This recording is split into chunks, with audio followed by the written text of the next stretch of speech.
আচ্ছা, কি ভাবছেন হোটেলের মতো খাসির মাংস কি আদৌ ঘরে বানানো সম্ভব? অনেকে তো গন্ধের কারণে খাসির মাংসটা খেতে চায় না।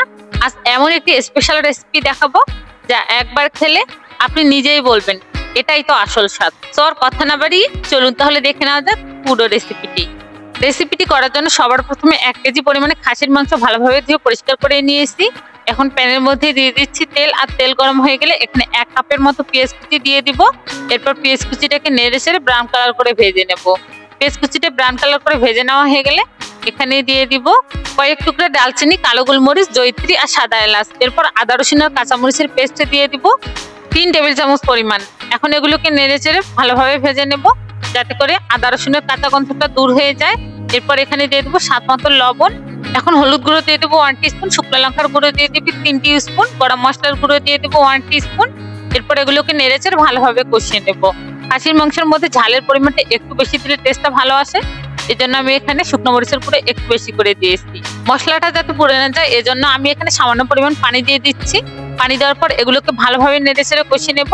মশলা থেকে তেল ছাড়তে শুরু করলে এখানে ধুয়ে পরিষ্কার করে রাখা খাসির মাংসটা দিয়ে মশলার সাথে ভালোভাবে কষিয়ে নেব। কষানো হয়ে গেলে এখানে সামান্য পরিমাণে পানি দিয়ে দিব যাতে করে মাংসটা ভালোভাবে সেদ্ধ হয়ে যায়। মাংস থেকে কিন্তু অনেকটাই পানি উঠবে। এরপর এগুলোকে নেড়ে চেড়ে মিশিয়ে ঢাকনা দিয়ে ঢেকে দেবো। 5 থেকে 7 মিনিট পর আমি ঢাকনা তুলে এগুলোকে একটু নেড়ে চেড়ে দিচ্ছি যাতে করে তলানির মধ্যে লেগে না যায়। এরপর 30 মিনিট পর ঢাকনা তুলে নিলাম।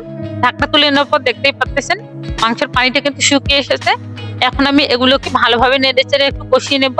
খাসির মাংস রান্নার সময় অবশ্যই একটু সময় নিয়ে মাংসটাকে কষিয়ে নেবেন। মাংসটা কষানো হয়ে গেলে এখানে আমি 1 ফালি লেবুর রস চিপে দিয়ে দেবো যাতে করে মাংসের মধ্যে কোনো স্মেল না থাকে। এরপর এগুলোকে ভালোভাবে নেড়ে চেড়ে কষিয়ে ঢাকনা দিয়ে কিছুক্ষণ ঢেকে দেব।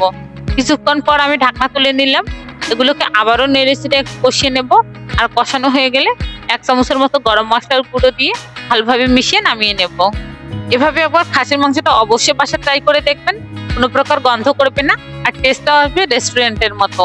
আশা করছি রেসিপিটি আপনাদের কাছে অনেক বেশি ভালো লাগবে। যদি এই রেসিপিটি আপনাদের কাছে ভালো লাগে অবশ্যই আপনার ফ্রেন্ডস আর ফ্যামিলির সাথে রেসিপিটাকে শেয়ার করবেন। আল্লাহ হাফেজ।